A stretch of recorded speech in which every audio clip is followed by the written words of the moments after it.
Ever wanted smarter, more dynamic NPCs in your games? AI makes it easier than ever. Here's how you can generate NPCs with AI step by step. Start by choosing an AI platform or engine. Tools like in-world AI, Unity ML agents, or custom GPT-based models are popular for building NPCs with personality and dialogue. Define your NPC role. Are they a shopkeeper, a quest giver, or a random villager?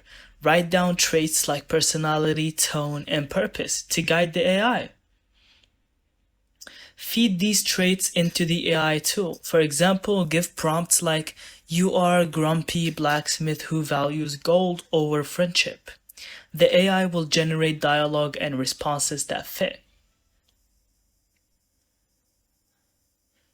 Integrate the AI model into your game engine. In Unity or Unreal, you can connect the AI through APIs or plugins that handle real-time NPC interaction.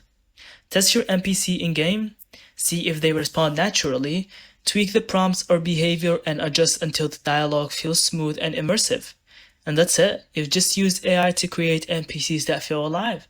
Thank you so much for watching. I hope you found this video helpful. And don't forget to leave us your thoughts in the comments.